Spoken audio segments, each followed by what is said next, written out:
So sometimes I just really need to ramble to myself on a microphone about a video game, what I like. And this is one of those times, this is one of those games. I've been playing the crap out of XCOM 2 for about a month now. And the month before that, I was actually playing XCOM Enemy Within, which is basically the previous one. And it's just my goodness, I'm going to assume if you've clicked on a video called I Play a Lot of XCOM, I Hope You Play XCOM Also, the podcast, you probably play XCOM to some degree or have done at some point, you know. Uh, you have some sort of feelings about XCOM. Maybe you hate it. Maybe you're deliberately going around watching videos just to make you angry because you hate XCOM so much.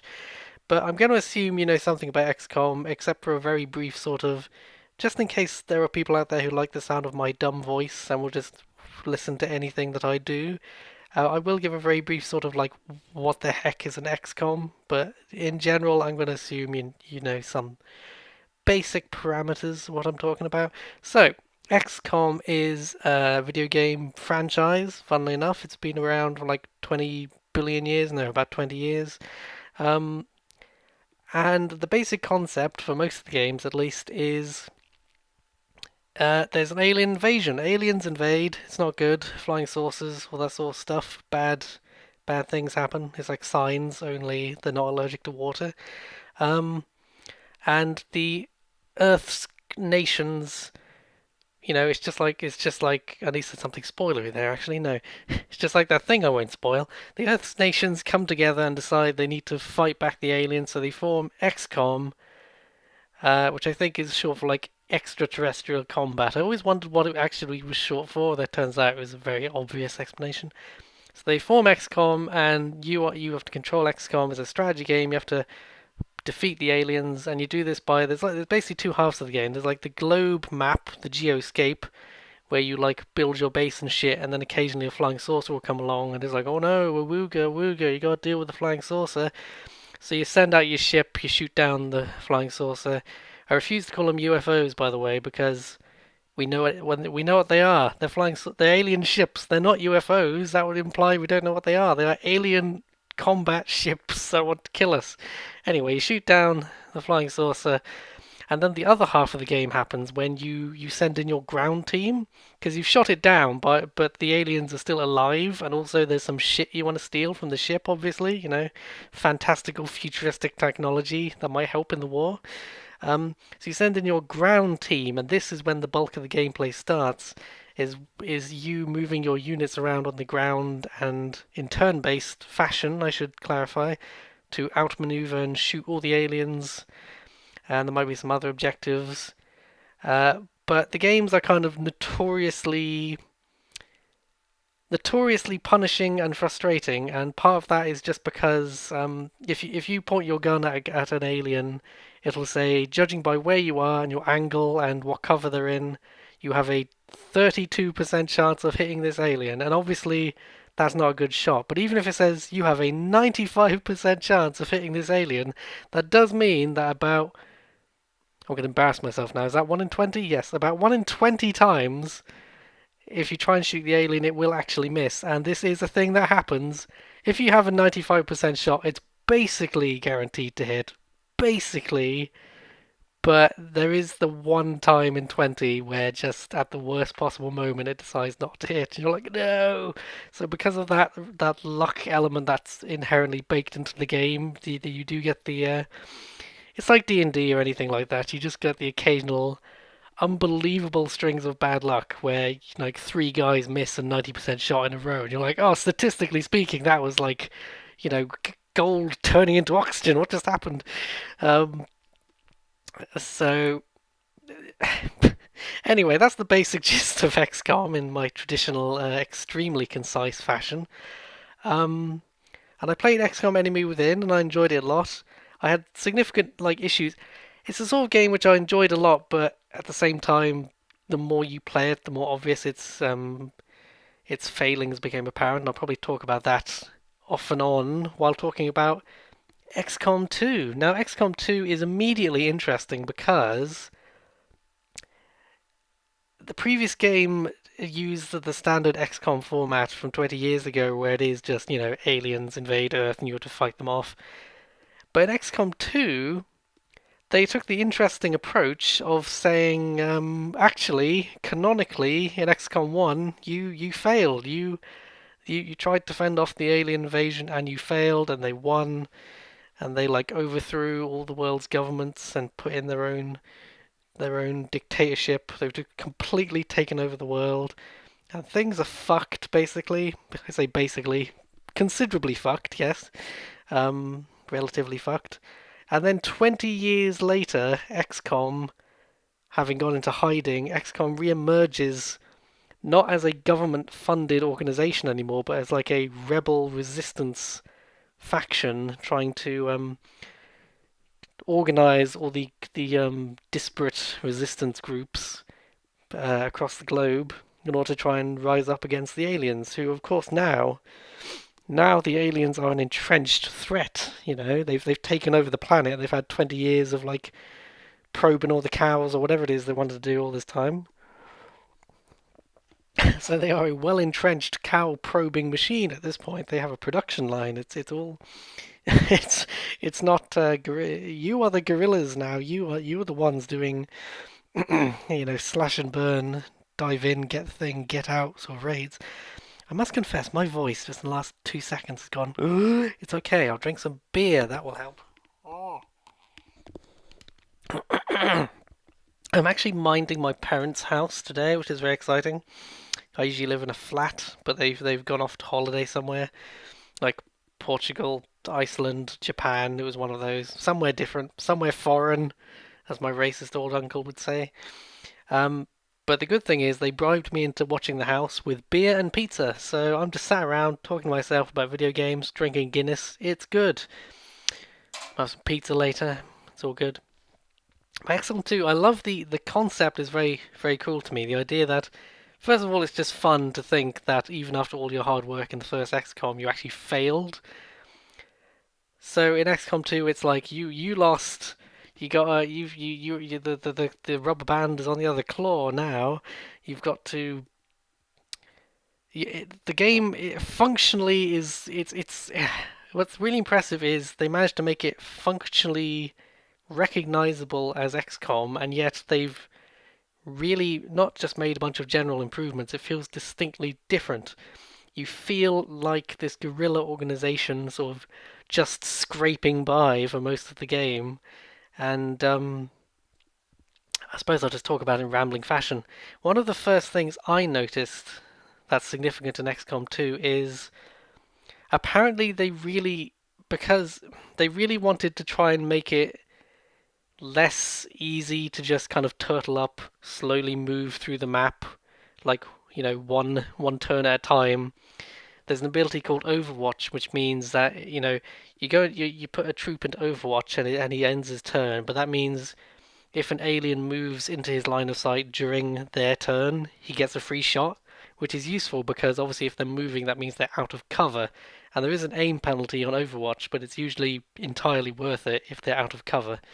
Um, so they realized in the last game that players would usually like slowly inch across the map in just a little ball and then encounter aliens one at a time and like very conservative gameplay sort of they wouldn't rush ahead and try and but they realized the game was most exciting when players were having to take risks because of some sort of time pressure, and they tried to add something like that in the expansion pack for the last game, and it was sort of successful. But in XCOM 2, one of the first big changes you're likely to notice is a lot of missions, not all of them, or even most of them, but a significant number of missions have a turn limit or something else. There's either a turn limit that says, get to the generator in 7 turns, or you lose the mission and you have to escape, or it'll say, defend this thing that they're destroying, which isn't a hard time limit, but obviously means like you have to rush to get over there and defend it. Stuff like that. And this was controversial, and I can see why people didn't like it, and it did. I played this last XCOM game on like the normal sort of difficulty, and I thought that was like my good sort of level. In fact, it was I'd say it was a bit easy, bordering on, you know, It was bordering on a bit easy, the normal. So I thought, going to XCOM 2, I will play the normal difficulty setting, and that will be my level, probably. And I got destroyed. Like, literally, I had to do the first. There's like a tutorial mission, and then there's your first proper mission. And I had to do that first mission like 3 times, and then when I finally beat it, I only had one lady from my team of 4 survived, if I remember vividly. And there's 2 reasons for that. The first reason is the turn limit, because the nature of XCOM is you want to move forward slowly and try and limit your losses. But when you have that turn limit, it forces you to move, and it doesn't mean that you just rush in a straight line because you don't have any time to do anything else. You can get quite sneaky about it. Like someone said to me, a good idea is try and sneak forward for as long as possible, and then when you when you get seen, you leave someone like a rookie trooper to like defend, like distract essentially the bad guys. Um, and it is difficult, but I think one of the time pressure makes things much more stressful, and sometimes it can feel unfair. But I find if you plan carefully and always assume that your next turn could be when you bump into an alien, basically. And also, I should point out something else that I think makes it work is they added. There wasn't really stealth in the old XCOM games, to my knowledge. But in XCOM 2, there usually when at the beginning of a mission, your team will start in what's called concealment, and that means they're in stealth. The enemy does not know they're there yet, right? And this means you can move with a degree of impunity. Sometimes there is still a turn limit, but until they actually see you, you have the ability to move around, and you can see like the enemy's cones of vision. Sorry. So it's not like you can see where they can see, so you have an idea of where to be able to move. Um, and the best thing about this, how this really works, is you can set up an ambush, and you have the usual aim penalties that you would if you were firing your gun normally. So if you see a bunch of tough enemies, but there's some good cover around them, you can shuffle your stealthy guys up all around them. It's best to I like to get high up if at all possible, just to maximize my chances of hitting them. And especially because they're clumped together, you can often start the ambush by throwing a grenade. Enemies usually spread out and go into cover, but when they're just patrolling, they're often in a little clump. So it's actually a good opportunity to hurl a grenade at them and get some group damage.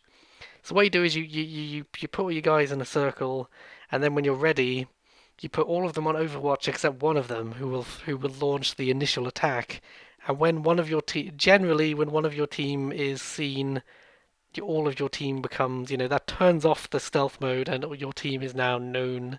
The aliens know where they are, but you get that ambush opportunity where you can quite often, if you do it right, you can just wipe out a patrol of aliens instantly, and it feels so good. I gotta tell you, the sectoids, who are like one of the first aliens, in old XCOM games, they were useless. In Enemy Within, the sectoids were the basic aliens you met at the beginning of the game.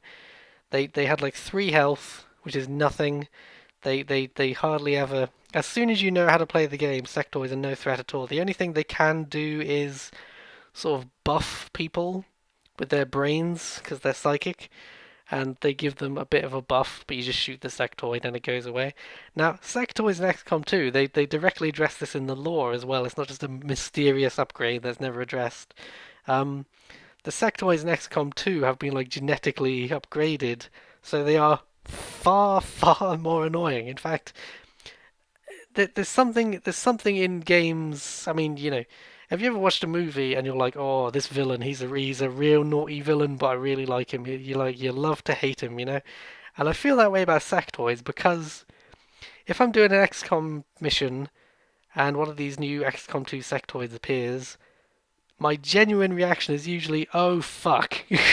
I mean, not always. Sometimes I'm in a good position. If I'm just in a bad spot or in the middle of a fight, and then a sectoid turns up, my often honest to god reaction, at least in my head, is oh fuck, not one of these bastards.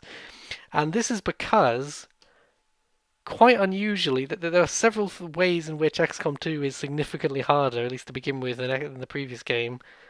And surprisingly, right from the beginning of the game, you can run into these sectoids who have major psychic powers now. They don't just buff people.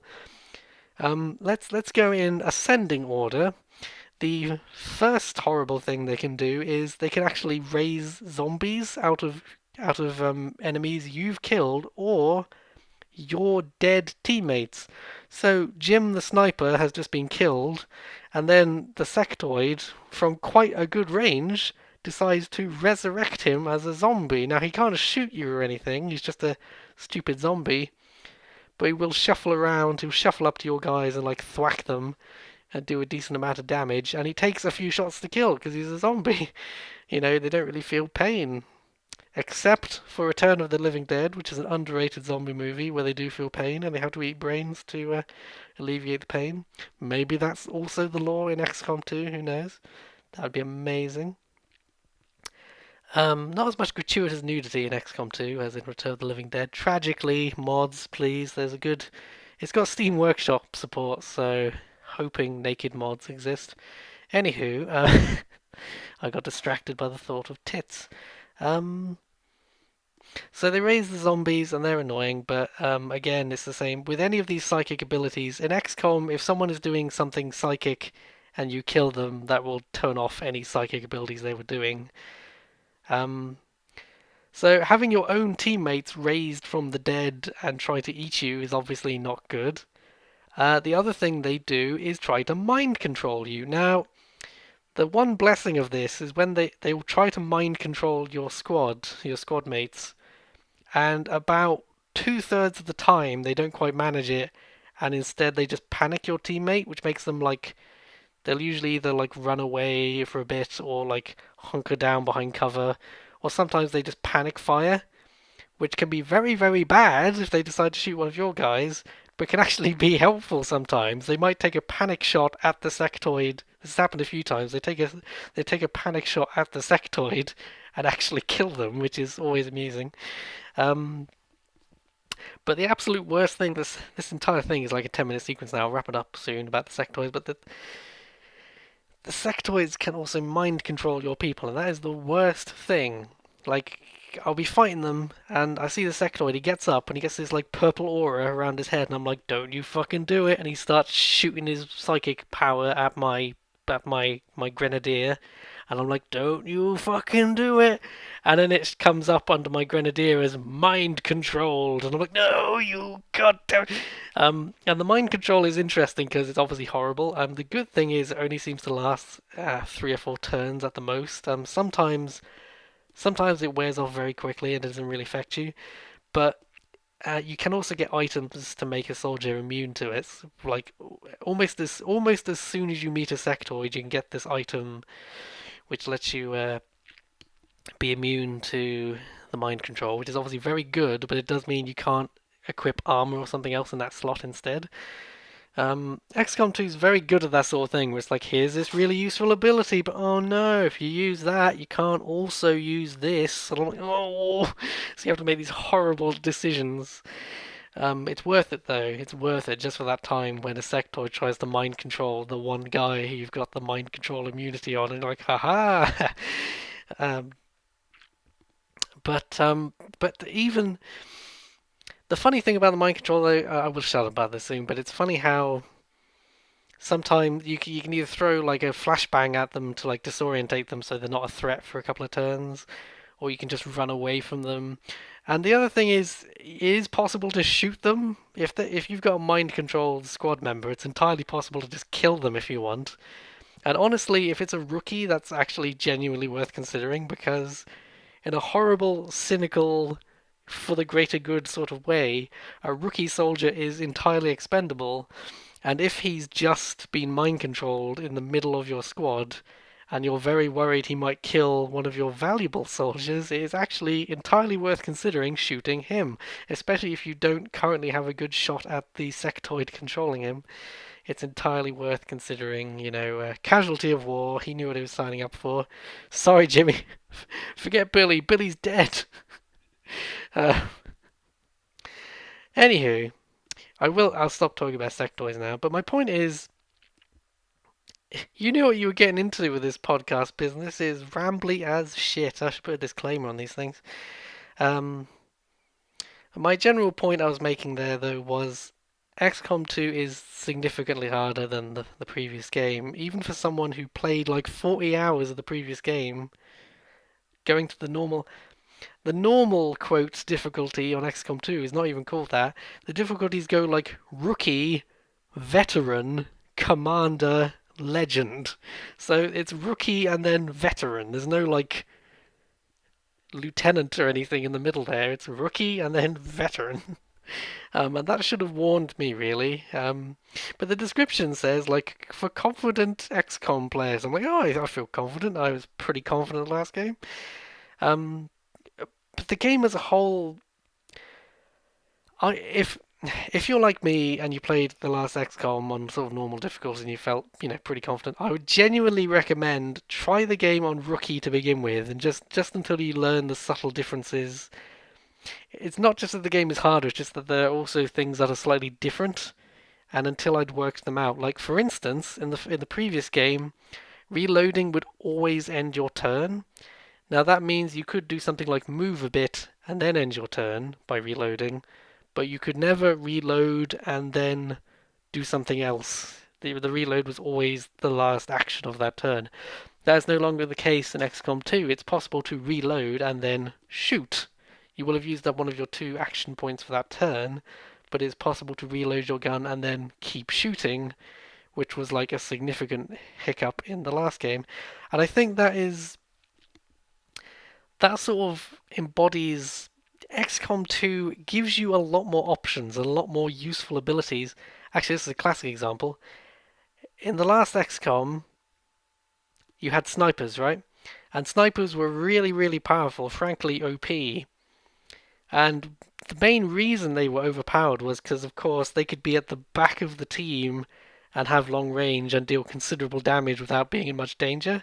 And this was amplified by an ability they could unlock called Squad Sight. Now, when you upgrade your character, you could either pick Squad Sight or something else, but there was basically no reason not to pick Squad Sight, because what Squad Sight does is it meant there was like a penalty to it, but it meant that a sniper could shoot any any target that any member of your squad can see, so long as the sniper has a direct line of sight. So if he's behind a wall, he won't be able to see it because there's no line of sight. But basically, it means he now has infinite range, and it's only if there's a line of sight and someone else has seen the enemy. So long as there is nothing blocking that line of sight, he can take a shot at it, even if it's just a 40% shot. He's so far away that no one can retaliate, so you might as well take the shot. Which combined with another ability that lets you shoot twice per turn was actually quite insane. Now, the reason I'm talking about this is in XCOM 2, they seem to acknowledge that this ability was incredibly powerful and there's no reason not to get it, because now in XCOM 2, all snipers begin with Squad Sight. So it's just the basic sniper ability. There's an exception to this in the War of the Chosen expansion. There's like another sniper class which has a completely different set of abilities, and they don't start with Squad Sight, but they do unlock it very early on if you want it. And frankly, I think there's still no reason not to get it. But that's what I'm talking about.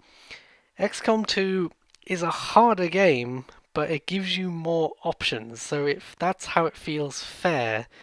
There are so many little things that you can do that wouldn't have worked in the previous game.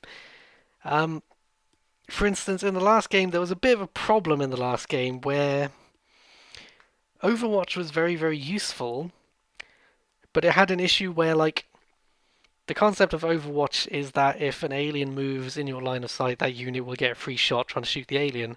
The issue was, let's say the alien moves and you've got 4 guys in Overwatch, and they all see him. Rather than like sequentially taking shots at him, they will all instantly shoot at him. Even if he's got 1 health, they will all shoot at him, and of course kill him. But that's not efficient. You know what I mean? Maybe because there might be 3 aliens, but if one of them moves, you all use your Overwatch immediately, and he's dead. That's good, but it's not efficient for the amount of damage you could have done that turn.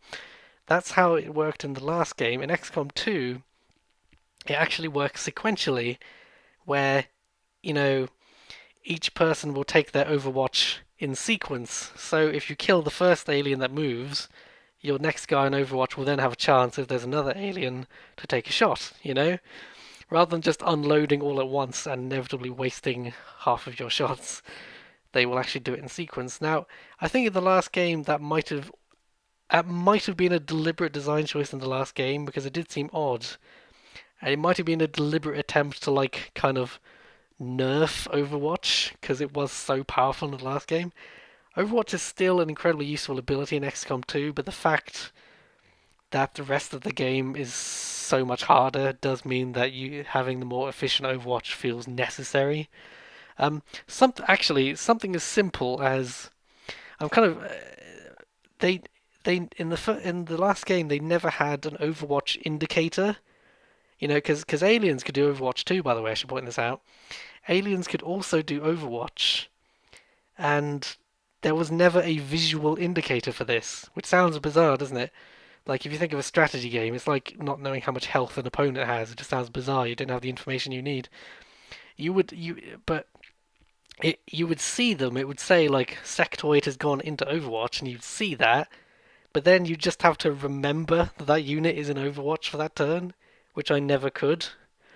But I couldn't believe that even with the expansion, they never fixed that in the last game.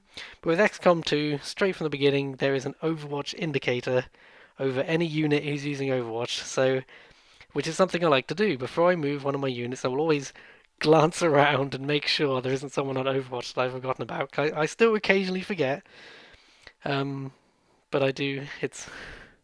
You know, it's such an obvious improvement, but it just really took out that frustration.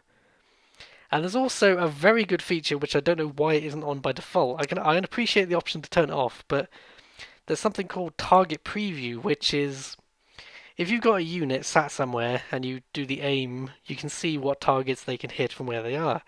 But the problem is there was a long-running problem in XCOM where you might move your unit to a different piece of cover, thinking that they would still be able to shoot at a particular alien, but then you'd get there, having used up half your turn, and realize they can't actually see that alien from where they are. Target Preview solves this problem, and it solves it very cleverly and very efficiently with the UI.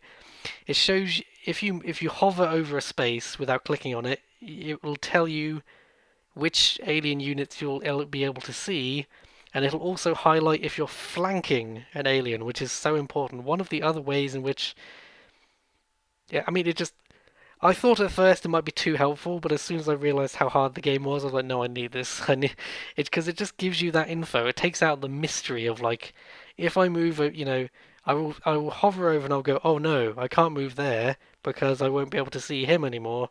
I need to be able to see him to take a shot for my plan. The game is so much harder, but these little things just make it work. The ability to ambush people during the concealment balances against the need for like reckless strategies because of the turn limits, that sort of thing. Um, and oh my god, I was going to make a point. I was going to make a point. I'll talk about the like. I've talked entirely about like the battles so far in XCOM 2, but I'll also talk about the like geoscape layer a bit. They've made the geoscape, which is like the global map, so much better compared to the previous game because in the last game you'd do a battle, you'd come back to your base, and you'd tell your team what to research, you'd tell your engineers to make you something, they'd build a new room that would take a few days, and then you pretty much didn't have anything to do other than just you'd press a button to make time go by and spin the globe around, and then the game would just alert you if anything happens. But literally, in XCOM, the previous one, you would just the base was where you went to pass time basically, and it was very passive in the sense that if there wasn't a current event going on in the map, there was nothing to do other than just press the button and watch time fly by until something comes up. And they have vastly improved with relatively minor changes. The new Geoscape is infinitely better. Now, I probably should clarify from the beginning. I'm playing with the War of the, I'll clarify in the title or something. I'm playing with the War of the Chosen expansion for XCOM 2, which is one of those expansions like Enemy Within, which just it's not like a separate campaign. It like adds on to. If you ever played Civilization, you buy an expansion, it just adds to the standard campaign mode. I think they've like moved some of the cutscenes around and stuff as well, but that's neither here nor there. Um, and by and large, the game is like the same sort of game, but they have added a lot in War of the Chosen, which I'll definitely talk about after I talk about the Geoscape. The cool thing about the Geoscape is you no longer like have a base on the ground. You have the Avenger, which is a stolen alien spaceship which acts as a mobile base, and I'm like, that's cool and clever. Um, but it's a good sort of compromise because what they've done is, first of all, there's always something to do. Time is much more of a resource that you have to choose to spend wisely now because like you have your research, he's building you some better armor or something. You've got your engineers, you're like building, they're clearing out rooms in the Avenger in order so you can make new rooms. That takes time. Some of it's like, that'll take 20 days. I'm like, get fucked, I need it now. Uh, Commander says, get fucked, we need it faster, yes. Um, but you'll go to the map, and it's not just time to pass time. I mean, sometimes there won't be as much going on. You'll just be like, oh, I'll just pick up some supplies, I'll do. But it's usually like there's usually like three or four things you can do at a given time, and you know, at any given moment something might pop up. So it's like you've done a battle, you come back, you do your research, you do your engineering, but then you have to choose how to spend your actual time. And it's like the main way you get supplies, which is the game's money, is by contacting the various resistance cells. And this is what I meant when I said it's a good compromise. Your mobile base can move all over the globe wherever you want, but moving takes time. So going to an area takes a bit of time, and then you'll go. Let's say you're in South Africa. You start in South Africa, and you want to contact West Africa. So you have to spend intel, and you have to have capacity in your like communication system to contact the resistance in West Africa, and then once you've contacted them, that will add to your monthly income. And also, if you get all of the bases on a continent and like build a radio tower or something on it, you get like an extra bonus, which is like 20% less cost for armor or something. I can't remember what the bonuses are, but they're good. They're worth getting. And I think it's a really clever compromise because the very very original old XCOM games had a lot more of a focus on base building. You could build bases all over the world, and a common criticism of the remake XCOM Enemy Unknown Within whatever was that you had just one base and you couldn't move around and build bases. So what they've done is you have this mobile base that moves around, but you still feel like you have a home turf, a territory, because of how you contact the resistances, and they make you money, which you desperately, desperately need. Um, and even the fact you don't even once a month you get these supplies, and you're like, well done, here's your supplies, XCOM. But you don't get it automatically. You actually have to go to where they've dropped it on the map and spend 3 days picking it up. And during those 3 days, something horrible can happen, which you then need to attend to. And you haven't finished the thing you wanted to be doing because you've been spending time picking up your supplies. And literally, other than the very beginning of the game, there always seems to be two or three things you want to do, and you have to pick one. You're like, part of this is how the engineers' systems work. You get these scientists, which just make your research go quicker. It's basically a passive buff. But you also get these engineers, which are much more interesting because you put an engineer on a room that's being built, and they can like double how quick it's being built. But you can also put them on an existing room like your power generator, and they will like give you an extra 2 points of power generation or something, which is a significant increase. And that means that the more you want as many engineers as possible as soon as possible, because they save you so much time, and time is such a precious resource. And I should say, part of the reason time is so precious now is that the aliens actually have their own project going on now. I know very little about it. I can't spoil the story because I literally don't know what it is. But there's something called the Avatar project going on, and there's a big bar at the top of the screen during the Geoscope layer, and it's like the Avatar project is 20% complete. And you're like, oh no! And so basically, it's like 10 bars, and every so often they'll say, oh no, they've built an alien base, and now it's gone up by a bar. Um, and for a while you can basically ignore it, but at some point you need to start worrying about it because if it gets to 10 bars, the game is supposedly over, which is bad. And of course, the aliens do generally get more powerful in general. There's a good system I like where it'll say, this month the aliens are working towards this project, and they'll say, like, it's like a card. It almost reminds me of like Titanfall. It shows a card, and it's like they're trying to give their troops more armor this month, but an event can come up that says if you beat this mission, you will stop them from getting that armor. And it's not the end of the world if one of those events goes through and they get that bonus, but it's just annoying. Um, so, oh god, what was I talking about? The Avatar project. So, in order to stop the Avatar project from, it can't be stopped. It can only be prevented, but it can be prevented quite reliably if you're good. That they will build these bases which add bars to the completion meter, and if you go there and beat the mission to blow up the base, any bars that it's contributing to the avatar meter will go away.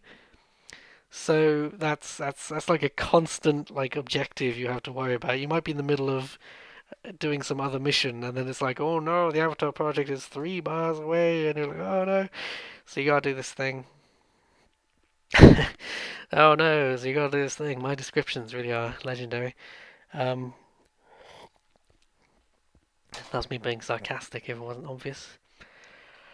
But nah, I think in case it's not obvious, I really enjoy XCOM 2, and I enjoyed the previous one, but XCOM 2 is like it's one of those sequels which I might go back and play the last game a bit sometime, but the thought of putting another 20 hours in, like I'd like to try the next difficulty up, that sort of thing, but until I beat XCOM 2 at least, I'm going to be like, why would I ever do this?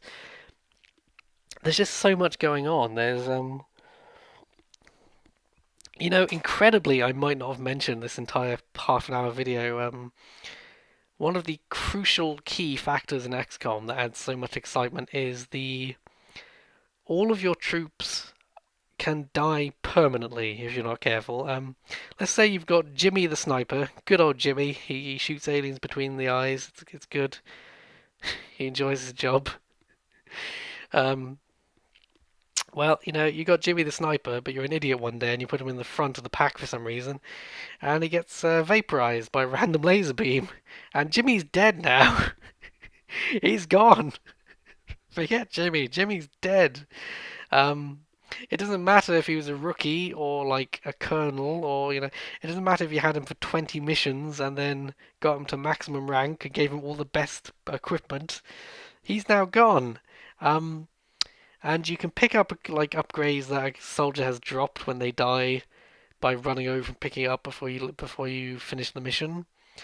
But if you don't do that, you lose their equipment as well. And this mechanic really does. If it wasn't for your, this has been with the series from the beginning, but in XCOM 2 it just feels more because the reality, the risk of death is such a constant presence. It feels much more like in the last game, beyond like the first 5 hours, I got to a certain confidence with the game that I no longer felt like death was a regular risk.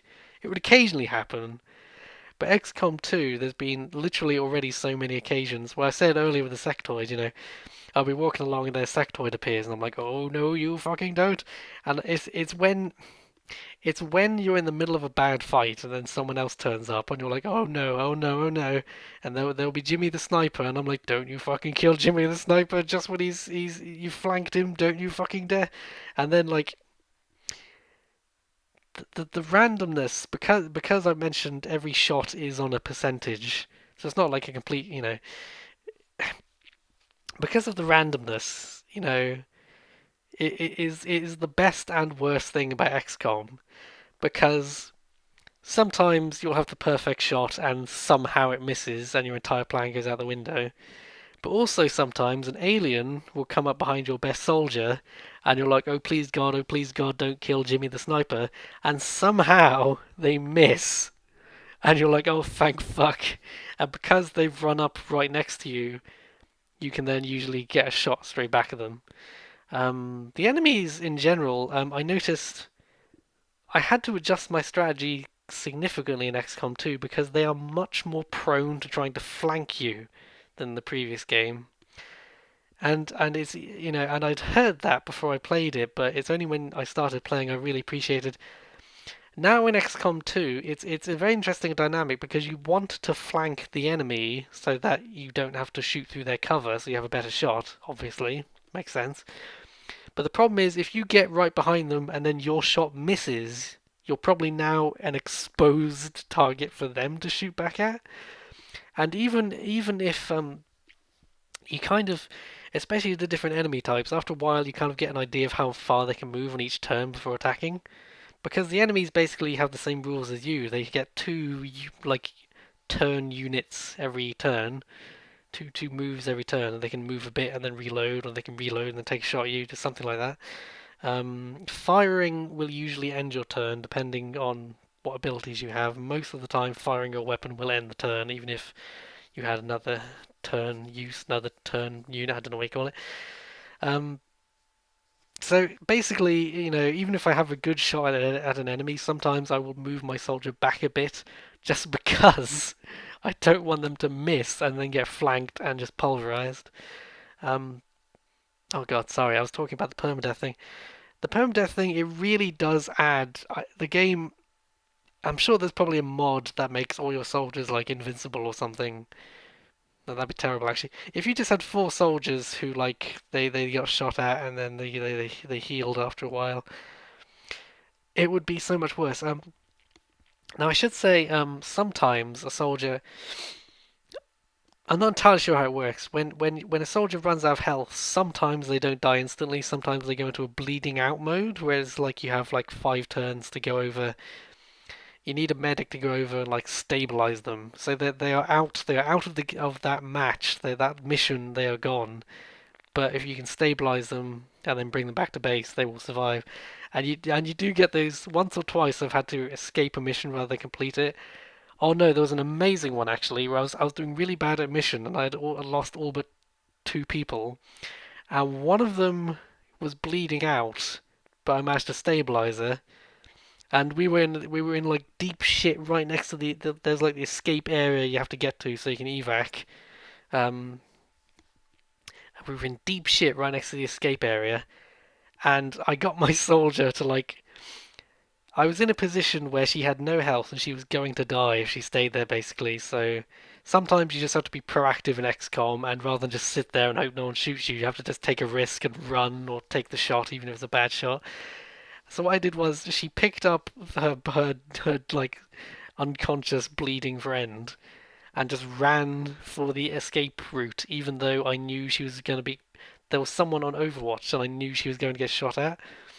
And it was one of those like real, dear God, just, dear God, never mind world peace or ending hunger or anything. Just please let this virtual soldier in my video game survive. Um, so she's carrying her friend as she gets shot at by the Overwatch guy, and almost in slow motion, I see this laser just miss her, and I'm like, oh my goodness! So she runs past, she evacs, and it says mission failed, but your 2 guys survived. And I'm like, yeah, and that is XCOM. Even if you fail a mission, the process of escaping can be so exciting. You're like, oh god, please, because sometimes you just need to know when to cut your losses, and also because of the permadeath system, and XCOM 2 especially, I've learned the expendability of rookies, shall we say? Especially once you can expand your squad size up to 6 soldiers per mission, and if you're just doing a regular mission, unless it's a really hard mission where you need all your best guys, it's worth having an extra rookie on your team just to go at the front, because if they get surprised or whatever, a rookie is expendable. If you put them at the front, the rookie is the one who's most likely to be shot at or mind controlled or whatever. And if they're mind controlled, A rookie is expendable. Fuck 'em, you know. If it's like a life or death situation, if you got a veteran soldier right next to the rookie who's got one health, you're gonna say, "Sorry, rookie, I'm gonna shoot you rather than risk you killing my valuable soldier." This is war, soldier. These things happen. Hmm. I probably should wrap up soon, but okay, I do have to mention the big like. Oh, actually, there's two things. Okay, there's two like big features they added in XCOM 2, basically. XCOM 2, sorry, War of the Chosen, which is the expansion. The first one is the Chosen, funnily enough. Now, the Chosen are three elite alien people. There's a little cutscene about them, they explain who the heck they are and what they're up to. Think of them as like alien commanders, basically. Now, they are named characters who will appear on the map. They each have like a territory on the global map. And if you do a mission in that territory, what happens is it doesn't tell you what the odds are, but there's a chance that this there's like the assassin, the hunter, and the warlock, and they each have different specialties. They're basically like ninja, sniper, and psychic. So if you're doing a mission in the assassin's territory, there's like some. It doesn't usually happen. It's about like a one in. I think it's like a 1 in 3 sort of chance. It feels like that sort of odds. So you're doing this mission, and then there's a chance that the assassin might just turn up during this mission, and it's like a big cutscene. They don't just appear like off the side of the screen. There's like a big like vroom. You always know when they've arrived, so that's good at least. Um, and most intriguingly about this is if you ever played Shadow of Mordor, the Shadow of Mordor is most famous for its nemesis system, which is like you have to kill these orc commanders, but they have all these traits and they remember you and how you killed them or they killed you. They can upgrade if they beat you, that sort of thing. It's a really, really cool system, which is like by far the only reason anyone remembers Shadow of Mordor, whatever. Shadow of Mordor. I get the names confused because they're terrible. Um, and and War of the Chosen almost has it's like a light version of that system. It's the same basic idea. It's like the only other game other than Shadow of War I've seen it in. And it's not exactly the same, but it is like that same sort of concept because the assassin comes down and she's like, "Haha, I'm here to kill you now," and it shows you like her like title card, like I am the assassin. Here's what I do, and it shows you her. She'll have like two strengths and two weaknesses or whatever, and it might say like, oh, one annoying one is immune to Overwatch, which means that you cannot get reaction fire on them, which is actually quite annoying. Um, but another one is vulnerable to explosives, which is quite good for you. Um, and it's key. It's a key thing to notice which abilities they have. So they might come down. It's like, I'm going to kill you. And at first I thought it was very cheap. It does, especially because it's so random. You might be doing really badly at a mission. To be fair, I think they immediately, I think they immediately, if they are going to turn up in a mission, I think they turn up as soon as you lose concealment, if that makes sense. So if you're sneaking around and then you do an ambush and you lose your stealth phase, I think the Chosen will then immediately come down. So it's not like you're halfway through the mission and then they appear, basically. Um, but it immediately, like, as soon as even on the like the normal mode, I keep saying it's so difficult. It's not difficult. It's just compared to the normal mode in the last game. I think the Chosen, they've got a really good balance with the Chosen, where if you're in a bad situation and a Chosen turns up, it's very bad for you. But if you've got like an okay, like if all your guys are in cover and there's not any other aliens nearby, like sometimes one of the good things is the Chosen will turn up like at the far end of the map, right? So you're at one end, they literally seem to turn up at the opposite end of the map, and it can take a few turns for them to turn up.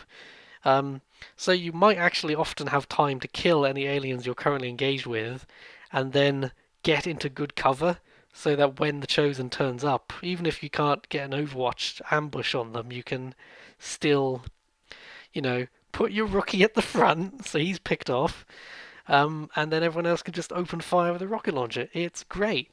Um, uh, I like the system.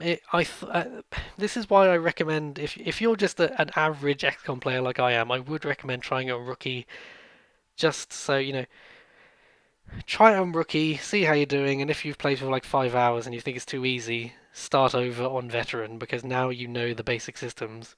I played for rookie on a bit after my veteran run was going very badly, and once I got confident with the mechanics, I did find rookie was too easy. Like literally, I realized I was 5 hours in, and like one person had died. I'm like, this is not XCOM.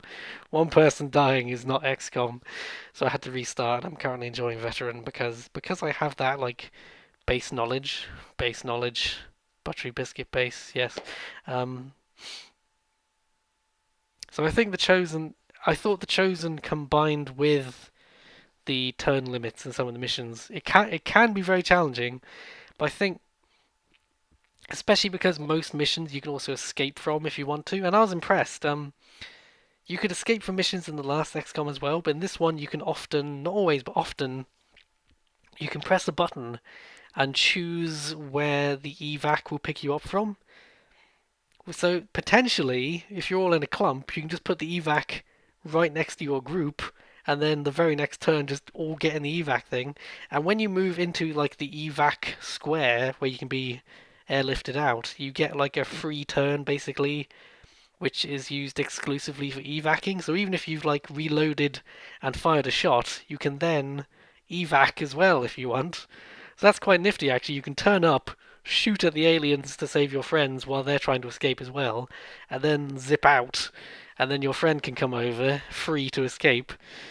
It's a small detail, but it just shows you how much thought went into this game. That they thought like, hey, let's give them free turns so that they have, because otherwise you would get to the evac square, end your turn, and say, because you don't ever want your troopers to not be in cover, basically. And if you're going to the evac square, you would be standing there like a lemon with this gormless grin on your face, waiting for the next turn so you can evacuate, and someone will just shoot you because you're not in cover. So thankfully they solved that problem by giving you this evac turn. I think the Chosen work because they.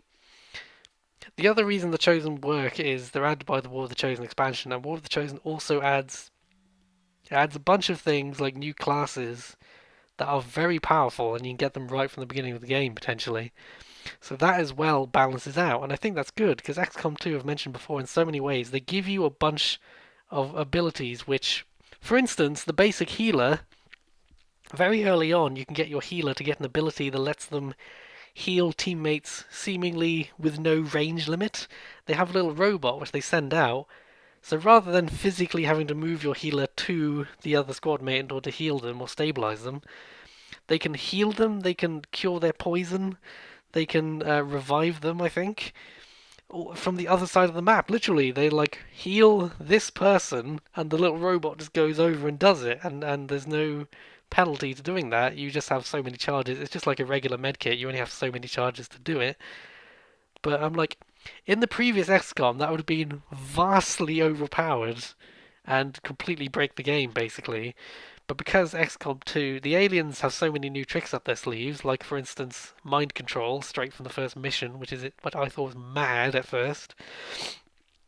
You don't encounter mind control in the last XCOM game until like the final third of the game. So having it straight from the beginning, I thought was ridiculous. I guess that's like the lesson of XCOM 2 is there's so many things they add which make it harder, but especially with the expansion pack, I think they give you a fighting chance with these extra abilities that are very powerful, especially whenever one of your troops gets a promotion, you're like, yes! You know, the Grenadiers, all the classes feel so much better. The Grenadiers have this great ability you can get called Shred, or Shrapnel, or something like that. What it means is because they can usually use their grenade launcher to destroy cover, but it's limited use, so it's very precious. But they can get this ability that it drains a bit of their ammo, but they can just reload. You have infinite ammo for your regular gun, you just have to reload. So you can use this ability that doesn't do any damage to an enemy, but it will destroy their cover. And that's actually insanely useful a lot of the time because, like, let's say there's a tough enemy over there and he's behind cover. In the first, if I destroy the cover at the beginning of the turn, all three, four, five of my other squad mates can then have a free shot potentially. You know, which is insanely useful because I've destroyed their cover and they can't escape until they have a turn. Um, I will wrap up this up soon because I'm rambling a lot. But that's what I'm saying is XCOM 2, it gives you so many more tricks, and that's how it feels balanced. And I think I do want to quickly talk about something and then I'll wrap up. The other cool thing that War of the Chosen adds is more zombies. Now, that sounds like, I'm someone who famously says I hate zombie games, I'm sick of zombie games, except for Dying Light, that's great. um,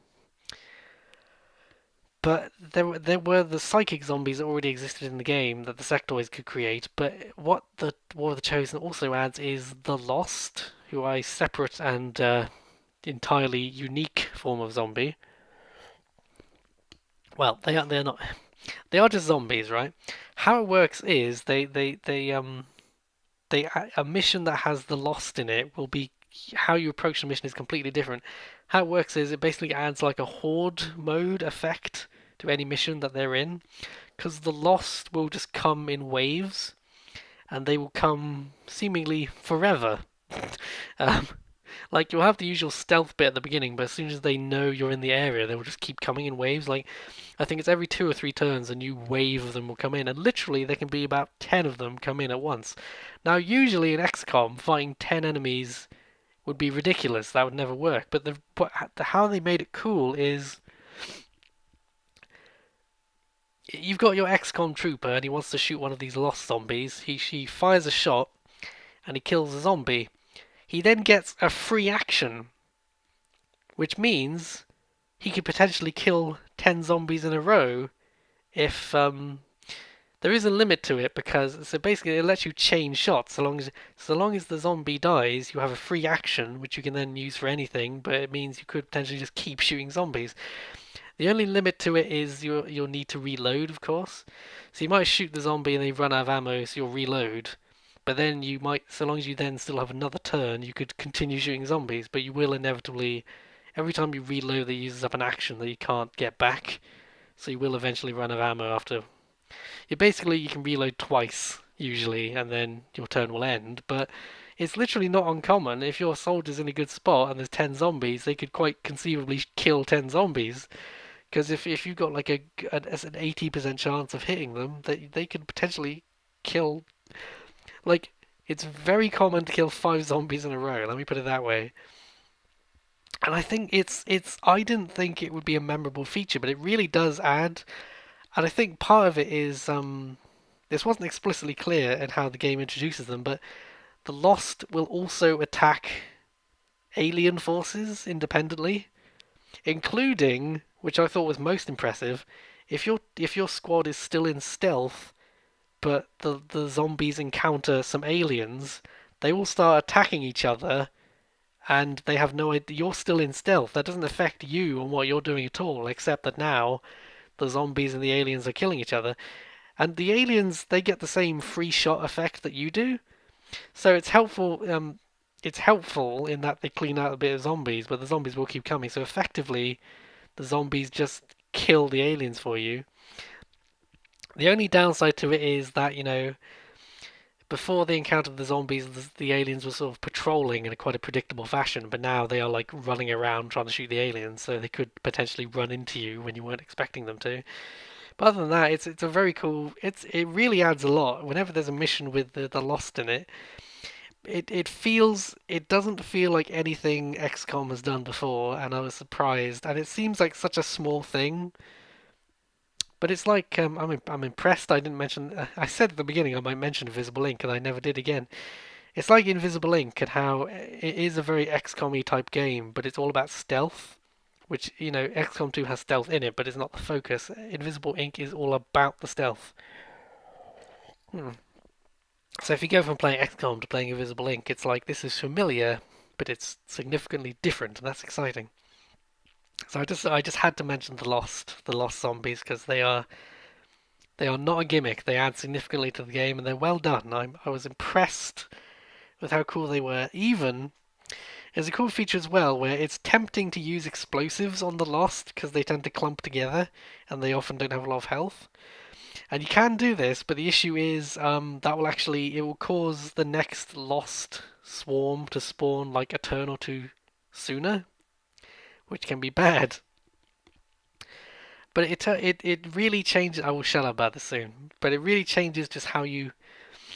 In a way, it does force those sort of turtling up strategies again because you have to like slowly move through. It's quite easy to be overwhelmed by the lost, but they are individually easy to kill, and you can get the chain reactions to kill a bunch of them. So it's only if you're reckless you will get swarmed. And because they just come infinitely as well, you can't rest on your laurels. You have to kind of, if you're still dealing with one swarm and the next one turns up, you can easily get a bit fucked, you know. So I probably should shut up now. I've talked for long enough, and quite frankly, I'd like to play some XCOM 2 now. I suppose I had to record an hour of footage just to play in the background of this video now, didn't I? But I might not bother. I might be lazy. But it's nice to. I consider these videos podcasts. I don't think someone's going to just look at a screen of me playing random footage while I'm rambling. I think it's something you can listen to. Like, play it to your children at bedtime. Oh, and then I fucking killed the zombie. Yeah, it's appropriate. It's appropriate bedtime listening. I'm one of those people though. Like I've been doing it all day. I just walk around the house with my phone in my pocket, listening to YouTube videos. Like not even podcasts. Like political commentary video, like news reports or whatever. I'll just listen to. There's so many things which I can just listen to, and I don't need to see them. Um, this is me rambling again now, but okay, I will wrap up. Okay, if you already like XCOM, but you haven't played XCOM 2, definitely do it. And I recommend you might as well just get the War of the Chosen expansion as well, because I haven't played the base version, but my understanding is I've talked to people who've played both, and they do say it does add a lot. I mean, other than the obvious Chosen and the Lost, there's just loads of little things. Which and I haven't even beaten the game yet, so I don't know what else they might add. I recommend XCOM 2, and I recommend you might as well just get War of the Chosen straight away. The only thing about it is it's a big expansion, but it is also unusually. I think the default price is like 30 quid, which I got on a steep sale. I got like the complete edition of like 20 quid, which is obviously a great deal for a game I love. I've played like 40 hours of this game in a month, so let me put it that way. Um, so if you like XCOM, definitely get it, and I recommend War of the Chosen. If you haven't played XCOM, but for some reason you've listened to this whole thing and have no idea what I'm talking about, um, you must you must be intrigued to have listened this long without having any idea what I was talking about. So, would I recommend XCOM 2 for someone who's never played XCOM? Now, I do have a friend who played it on rookie mode and he loved it. If you've never played XCOM, I think rookie mode would be fine. I would say, I mean, this is good advice to like me myself. I'm playing the game. I failed the campaign a few times, and I don't mind because that's kind of the XCOM experience. It's almost like a roguelike game in the sense that you sort of play and you expect to fail, but you just know that your next run will be better. It's just a much longer sort of process than an actual roguelike game. So if you like strategy games, I would genuinely recommend XCOM 2. Just play it on rookie mode, because, like, in fact, definitely play it on rookie mode if you're not familiar with XCOM, because I was, and I still had to go down to rookie mode. That is something I'll say. I'm glad I played Enemy Within before, because that is the considerably easier game, which isn't to say I didn't enjoy it a lot. It was just one of those games I was enjoying it a lot, but then after like a 30-hour campaign, I was very willing for it to end, and then the ending event of the old XCOM game is very underwhelming, but it's okay because it's not canon. Because canonically, you lose that war, which is how the. Oh my god. Okay, sorry. Okay. Oh my goodness. Okay, I will. 5 minutes. Just 5 minutes. I will wrap this up. I can't believe I didn't talk about this. I guess it's just because I'm used to it now. One of the things I love about XCOM 2, and is a definite improvement on XCOM 1, is XCOM traditionally has just been like, oh, you're like a Men in Black organization shooting some aliens, and there's some like background details you can read about alien autopsies you're doing and stuff, and that's interesting. But XCOM 2 feels like the first time it has an actual setting with actual. I think a lot of it is just to do with the art direction. I really like the art direction in XCOM 2. I think the last game was alright. It has this sort of cartoony look to it. But XCOM 2, it's like you see the Advent troopers, which are like the alien sort of like standard stormtroopers. You know, they're space Nazis basically. Um, and they have this really like weird sort of angular armor, and like the commanders have this red. They have this red armor with like a sash on their shoulder that flaps around as they run. And every time you encounter them, they see you, and there's a very little quick cutscene, like 2 seconds long, that plays, where they see you, they point at you, and they go Vox los off was. They sound like a Klingon or something. They have this nonsense language, which I wasn't expecting, but I really like it. It adds something. They feel like that sort of militaristic fascist organization, like space Nazis. Like I said, they feel like a presence. They feel like a real thing. It's hard to, and the game is just full of little. It's like Wolfenstein: The New Order, and how again there's this definite Nazi theme here. I did just play that game recently, to be fair, so it's on my mind. It's not a Nazi obsession of mine. Um, lots of Nazis. No, um, getting away from Nazis. Oh, sorry, I meant to just say moving on. But I said getting away from the Nazis, but I said it so seriously it made me laugh. Um, things like there's so many. It feels like an actual setting, and I think a big part of that is the art direction. It's the little touches with the animations and everything. Like if you flank a sectoid and you point your gun at them before you even fire, you can just point your gun at them, and if you're flanking, the sectoid will point at you and start going and they make a sort of noise, but they point at you, look nervous, and sort of look around like someone gonna help, you know. And it's such a little thing. I think the game as well, because of how like the missions are harder, and you tend to like because of the whole you use these guerrilla tactics where you sneak in, do an ambush, and then you can run away or beat the mission. You know, XCOM feels like a guerrilla organization now, and the Advent troops, the aliens, they feel like a constant presence.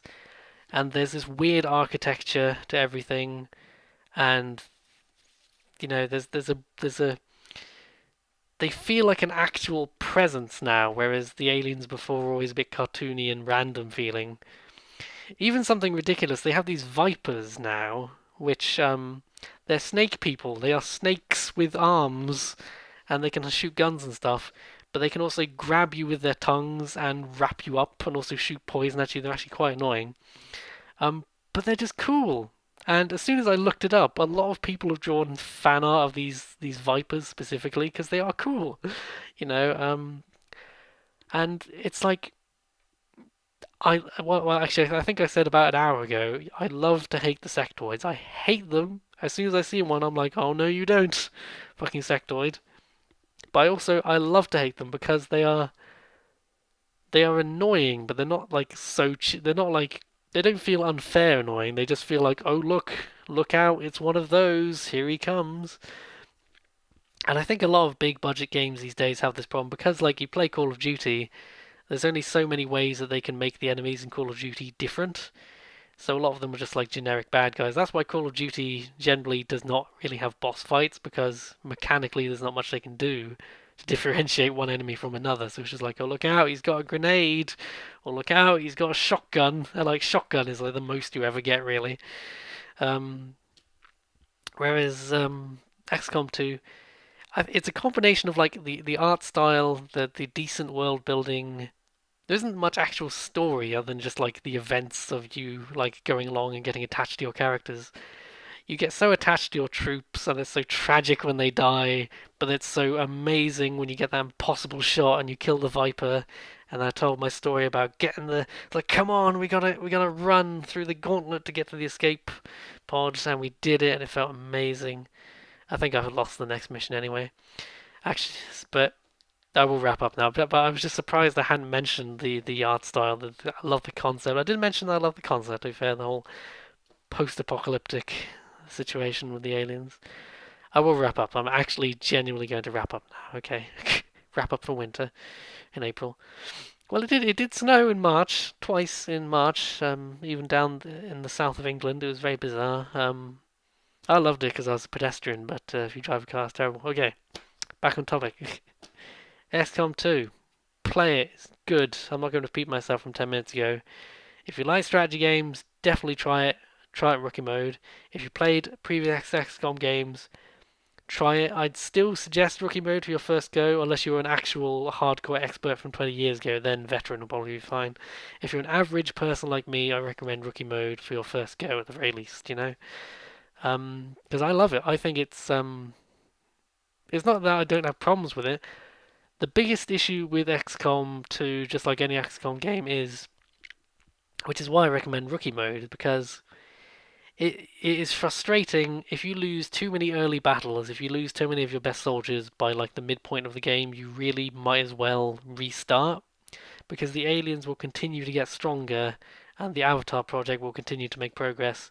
And if you have to spend that time training up your rookies to replace your best soldiers, and you've lost all that valuable equipment and stuff, you learn from playing XCOM at some point that you've kind of this playthrough is a wash, and you might be able to power through, but the time you'd spend trying to do that, you might as well just start over, basically. But more likely, it's just like, and it's not a good feeling, but then at the same time, it is quite satisfying to just be like, all right, this is the one. You go back and you're like, this is gonna be the one. I'm gonna get the best crew, and I'm gonna beat those fucking sectoids, and I'm gonna find something else that's gonna kill me, and I'm gonna start over again. But that's good. That is good ending advice for XCOM. Actually, is just don't be afraid.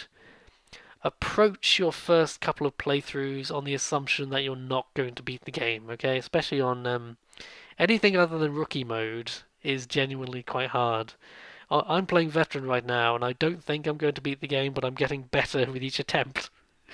Um, you just learn little things like the fact that you can shoot the floor out. If someone's in a building, you can shoot the floor out from under them so that they will take damage from the explosion and then fall down and take falling damage. And that can actually quite reliably kill a lot of enemies. I didn't know that at first, even though the game explicitly tells you. I must have just been overwhelmed and I kept forgetting about it, but it's actually really handy.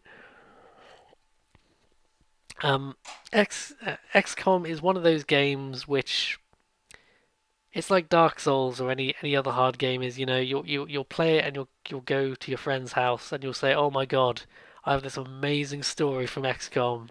My guy, he was doing this, and then there was an impossible shot, and then like we did an Overwatch and all of them missed, and it was the worst thing. But then I shot a rocket at it, and that meant that my sniper could finish him off, and we beat the mission, and everyone survived, and it was the best thing." And that is what it's all worth it. That's what this is a wrapper. This is a conclusion. That's what makes it all worth it. Because you have to remember the dice rolls can feel like bullshit, but the aliens are just as vulnerable to dice rolls. There's been at least as many occasions where the aliens have missed a shot I was sure they would get, and I think because you can see the stats on your shots, but you can't see the stats on the alien shots. So visually, it looks like they should hit you, but then you don't actually know what percentage they actually have. And it feels so good when they miss, when you were sure that you were about to be fucked by this fucking viper. It's good. XCOM 2 is what I'm saying is absolutely my favorite strategy game, probably since Invisible Ink. Actually, I mean, wow, Invisible. Invisible Ink's like a stealth strategy. Okay, I'm gonna throw it under the strategy game umbrella just for the sake of It's quite a similar XCOM type game. Come on, come on. Um, that's the secondary moral is also play Invisible Ink. If you've played XCOM 2 and you want a similar game, Invisible Ink genuinely is very good. XCOM 2 is even better, but Invisible Ink is good also. XCOM 2, it's good. Play it if you want to, otherwise don't, I suppose. But you should. But you don't have to. But I would recommend that you do. I do genuinely fucking hate sectoids, by the way.